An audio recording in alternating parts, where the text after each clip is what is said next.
bienvenidos a esta asignatura llamada Neuroarquitectura Medioambiental dentro del Diploma de Arquitectura y Medio Ambiente. Antes que nada, dejar que me presente. Yo soy Luis Barrero y digamos que desarrollo mi labor profesional sobre todo en tres áreas. Una primera área que desarrollo como arquitecto, como profesional de la arquitectura, en la que desarrollo, proyecto, diseño, espacios de todo tipo, seguramente y más concretamente los de escala más pequeña, es decir, las arquitecturas de interiores, aunque también abordo arquitectura en general. Hay otro área que es el de la docencia, puesto que soy profesor en diferentes maestrías, diplomas, cursos y grados en diferentes universidades.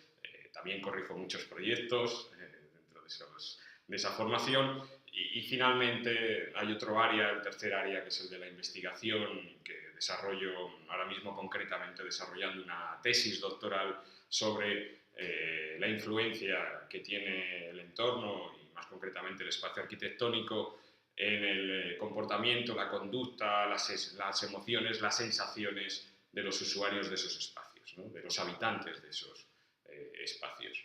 Y de ahí viene un poco este título, ¿no? Que muchos preguntaréis qué es la neuroarquitectura, y es con lo que vamos a empezar, ¿no? Intentando explicar brevemente qué podemos entender por neuroarquitectura.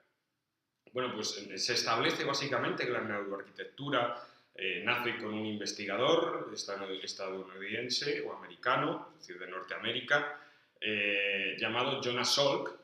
Este investigador se encontraba desarrollando la poliomielitis y sintió que el ambiente era capaz de no dejar concentrarse en muchos de los casos, ¿no? Le perjudicaba. Lo podéis imaginar, al investigador es un laboratorio en un sótano, con esa luz de fluorescente fría, blanca, sin luz natural, todo lleno, ¿no?, de materiales y objetos artificiales y sin poder ver la naturaleza. Bueno, pues él decidió cambiar de ambiente, intuyendo que eso iba a mejorar su concentración en sus investigaciones, y se fue a Asís, se fue a Italia, a un convento en Asís, un convento que estaba rodeado de vegetación por todas partes, ¿no? Y a partir de ahí empezó a desarrollar brillantemente todas sus investigaciones, y él entendió que el ambiente había influido de manera decisiva.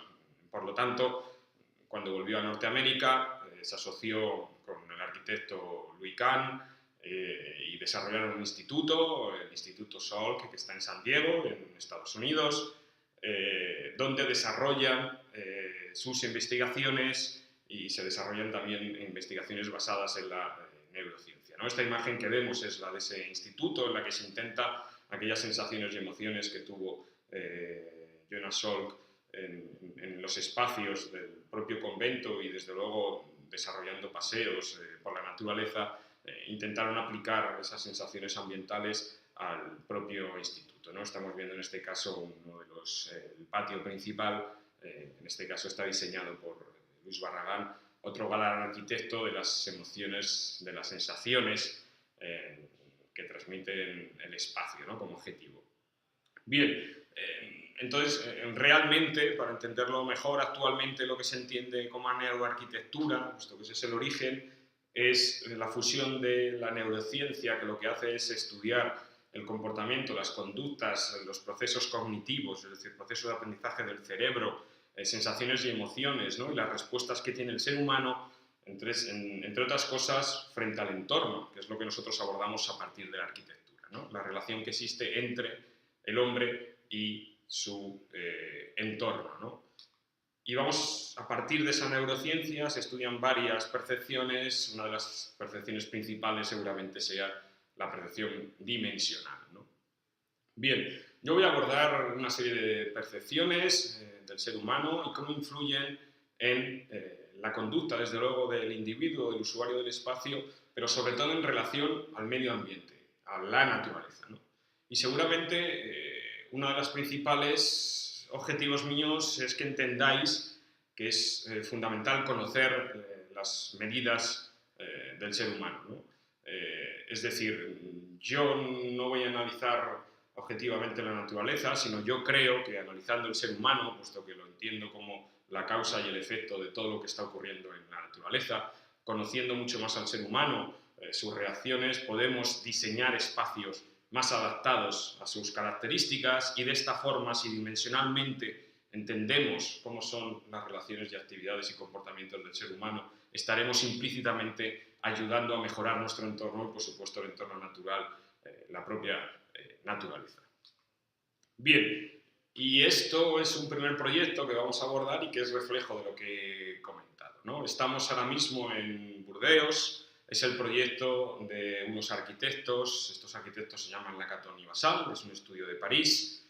El alcalde de Burdeos les pidió a este estudio de arquitectura que, bueno, pues remodelaran, rehabilitaran, regeneraran una serie de espacios, de jardines, de parques que había en la ciudad de Burdeos, y sobre todo les pidió que les parecían plazas muy duras, ¿no? Sin mucha vida, y querían que tuvieran mucha más vegetación, mucha más naturaleza, un entorno que diera la sensación de que fuera mucho más natural, ¿no?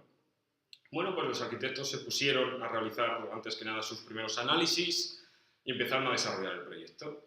Bueno, pues quedaron con el alcalde y específicamente en esta plaza presentaron este proyecto, ¿no?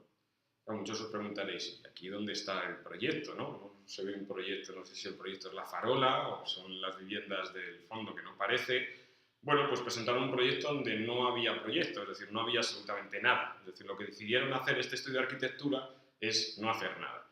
No porque fueran muy vagos y no tuvieran ganas de trabajar, ni mucho menos, sino porque parte de ese análisis estaba basado en preguntar a los usuarios de esa plaza, a los vecinos que utilizaban esa plaza, ¿no? Lo primero que hicieron es empezar a preguntarles y solicitarles qué cambios querían para su plaza. Bueno, pues la mayor sorpresa que tuvieron es que los vecinos y los usuarios de esa plaza de toda la vida decidieron que no querían cambiar su plaza, que nadie había dicho y nadie había solicitado nunca cambiar una plaza en la que llevan tantísimos años paseando sus perros, yendo con sus niños. Podía ser más bonita o más fea, pero aquella era su plaza y, cosa que muchas veces pasa, ¿no? Al político, al alcalde, nadie le había pedido que cambiara su plaza, ¿no? Por lo tanto, el proyecto que ellos realizaron fue un proyecto basado en lo que querían los usuarios que experimentaban ese espacio. Es decir, no romper la identidad que tenía ese espacio ya generada con los propios vecinos y por lo tanto no hacer absolutamente nada, ¿no? Cuidado con esto, yo creo que esto es importante cuando nosotros intervenimos en el lugar, ¿no? En muchos lugares. Cuidado porque en teoría nuestro objetivo, y desde luego el objetivo de los políticos, es intentar mejorarlo, ¿no? Mejorar el espacio. Pero hay algo que siempre se pierde, que es la propia identidad de ese espacio. Si ese espacio cambia morfológicamente, formalmente, estamos de alguna forma eliminando la identidad que ya está establecida, que ya estaba establecida con los vecinos en ese espacio, ¿no? Otro proyecto de arquitectura, ¿no? O de diseño. En este caso vemos de nuevo otro parque diseñado por los arquitectos. Sabemos qué es lo que ha diseñado el arquitecto, ¿no? Que son estas aceras que se han desarrollado a 90 grados, ¿no? Y vemos lo que ha diseñado el usuario, ¿no? El usuario no está muy contento con lo que le ha diseñado el arquitecto, no ha entendido que ellos no son robots que andan a 90 grados, ¿no? Ese giro a 90 grados que vemos en la circulación de las aceras, pues las personas no andan así, ¿no? Y por lo tanto vemos cómo el propio usuario que experimenta ese espacio ha hecho su diseño de carril de comunicación, que es atravesando, ¿no? Tiene dos sitios para atravesar, uno por la esquina que estamos viendo y otro más interior, en los que ellos han decidido por dónde van los recorridos, ¿no? Fijaros que volvemos a hablar de lo mismo, ¿no? El propio usuario diseña y experimenta su propio espacio y nosotros tenemos que tender a hacer un análisis mucho más pormenorizado de las experiencias que tiene el usuario en el espacio. Seguimos, ¿no? Con otro tipo de intervenciones. Yo apoyo este tipo de intervenciones, por supuesto, las intervenciones de energías renovables creo que son fundamentales, pero a veces de nuevo no tenemos en cuenta las dimensiones, no tenemos en cuenta la percepción a nivel paisajístico que se tiene, no desde arriba, no desde el avión, ¿no? En este caso es una foto hecha desde un avión, sino la perspectiva que tienen las personas que habitan ese paisaje antes de vivir ahí, ¿no? Antes de que instalemos esta planta fotovoltaica en este espacio que es en el sur de España, cerca de Guadix, un pueblo de Granada. Claro, los vecinos, nosotros podemos, ¿no?, verlo desde arriba, pero los vecinos lo ven desde abajo, a pie de calle, ¿no? Y al final el vecino que no está acostumbrado a coger un avión para ir de un pueblo a otro, es decir, que él desarrolla su vida diaria, ¿no? Los vecinos de los pueblos que hay al lado de la planta de repente ven cómo se ha transformado completamente su paisaje por la enorme dimensión que tiene esa operación, ¿no? Un territorio lleno de ocres, de marrones, de tierra mojada y de verdes, de repente aparece con una lámina enorme, ¿no? Desproporcionada, gigantesca, brillante y artificial, que lo que hace es generar unos reflejos y unos deslumbramientos a los que los vecinos, desde luego, no están acostumbrados, ¿no? De nuevo, ¿no? Otro tipo de intervención que nos habla un poco de cómo cambia muchas veces la percepción cuando nosotros intervenimos, ¿no? Es algo importante cuando uno es arquitecto. Si pensáis cuando desarrollamos planes urbanísticos o de urbanismo, imaginaros cómo es el plano, ¿no? El plano al final es un plano que nosotros vemos desde arriba, ¿no? Casi desde como semidioses, ¿no? Desde un punto infinito muy alejado, en el que lo que vemos somos zonas que vamos tratando, ¿no? Y vamos alterando con diferentes colores. Nosotros no llegamos a ver casi a las personas, ¿no? Que habitan ese espacio, ¿no? Y cuando tenemos que tomar decisiones de planes urbanísticos, pues generalmente están asociados a, bueno, evidentemente las intenciones políticas, pero también a temas de topografía, a temas de población, demográficos, sociales, es decir, casi como estadísticas, ¿no? Es decir, es todo tan artificial que a veces hay que tener en cuenta que no viene de más bajar al suelo, ¿no? Pisar el suelo y, entre otras cosas, establecer interacciones con los propios vecinos, ¿no? Esto es una mina que hay muy cerca de la planta solar que hemos visto. Es una zona que yo conozco bien porque suelo veranear por esta zona. Es una mina de óxido férrico, es decir, de hierro, muy antigua, evidentemente ahora mismo está parada, pero la quieren volver a reactivar, ¿no? Independientemente del daño que pueda producir, puesto que es una excavación a cielo abierto, me interesa mucho más esto, ¿no? Me interesa esto que son las viviendas de los trabajadores de esa mina, ¿no? Bueno, llevaban mucho tiempo los mineros y sus familias solicitando que les desarrollaran un pequeño pueblo cerca de la mina, puesto que tenían que recorrer muchos kilómetros para ir a la mina, ¿no? Y bueno, pues se desarrolla un pueblo muy cerca. La decisión del arquitecto cuando genera este pueblo y estas viviendas que estamos viendo es pintar las viviendas de blanco. De nuevo, otro error casi de diseño, ¿no? Sobre todo para los propios vecinos, ¿no? Porque claro, al ser las viviendas blancas, en muy poco tiempo se convirtieron o se tintaron del óxido férrico que venía de la propia mina y a la que evidentemente los vecinos cuando llegan a su casa pues intentan huir o por lo menos olvidar, ¿no? Lo que quieren es llegar a su casa a descansar y olvidar y quitarse el propio óxido férrico que ellos llevan. Por lo tanto, lo menos que quieren es ver que su casa está llena de óxido férrico, ¿no? Eso que estamos viendo, esas operaciones abajo de pintura verde, pues es de los propios vecinos. Veis que todavía queda un poquito de blanco en algunos de los puntos, porque prácticamente las viviendas se han teñido completamente de rojo, ¿no? Y los vecinos que todavía algunos viven no aquí, porque esta zona ya está abandonada, en otra zona, nos decían, es que nadie nos preguntó, porque si alguien nos hubiera preguntado, bueno, si es que no hay nada más que vernos, ¿no? Nosotros jamás vestimos de blanco, ¿no? Nuestras sábanas y los manteles de nuestras mesas jamás utilizamos el color blanco. ¿Por qué? Porque sabemos que vamos a tender la colada al exterior y el polvo de la mina va a tintar eso de rojo, ¿no? Lo que queremos es olvidarnos de ese polvo que evidentemente nos está dando trabajo, pero también queremos que cuando estamos en nuestro pueblo olvidar un poco el trabajo, el duro trabajo de la mina, ¿no?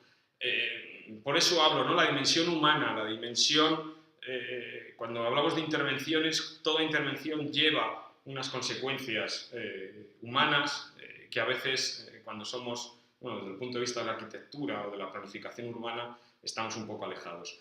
Vamos a ver a lo largo de todas estas clases esta comparación entre arriba una zona de la Toscana en Italia y la ciudad de Tokio abajo en Japón, para que yo creo que entendáis mejor el contraste del que estoy hablando, ¿no? Arriba a mí me gusta porque la villa que estamos viendo, una pequeña villa romana, perdón, no es una villa romana, una pequeña villa de la Toscana, prácticamente si os dais cuenta se ha construido con las piedras que había alrededor, ¿no? Es como nos da la sensación de que se ha construido cogiendo las piedras y poniéndolas una a una encima hasta conseguir el muro y como mucho se ha construido un pequeño andamio para poder generar una cubierta, ¿no? Es decir, que con mucho a lo mejor eso tiene el doble de altura que puede tener una persona, ¿no? Es decir, las dimensiones humanas que en este caso están asociadas al sistema de construcción que estamos utilizando, ¿no? No se ha utilizado arriba en la Toscana ninguna grúa, ¿no? Abajo, evidentemente, se han utilizado grandes grúas hidráulicas, puesto que estamos ante un paisaje artificial, ¿no? Arriba, el respeto a la intervención y la relación que se establece con la naturaleza, y esa relación con la naturaleza que estamos estableciendo arriba en nuestra intervención casi viene de la propia dimensión nuestra anatómica, ¿no? Es que no podemos subir más. Yo anatómicamente mi cuerpo no puede subir más, no puede hacer un espacio más grande, este es el espacio que mecánicamente y constructivamente yo puedo hacer, ¿no? Y por eso yo quería de alguna forma hacer entender que son importantes, que es muy importante conocer las medidas anatómicas nuestras, de nuestro propio cuerpo cuando vamos a desarrollar un espacio y desde luego las medidas que se establecen o que establecen las relaciones entre las personas en un espacio, ¿no? Creo que muchas veces las dimensiones del espacio se generan por temas casi de simbolismo, ¿no? Simbólicos, cuando lo verdaderamente importante es saber qué dimensiones nosotros necesitamos asociados a las relaciones que establecemos con las personas y a partir de ahí generar el espacio que realmente es necesario y adecuado para este tipo de relaciones, en este caso nuestras relaciones, las del ser humano, que yo todavía me considero ser humano. Muchas gracias.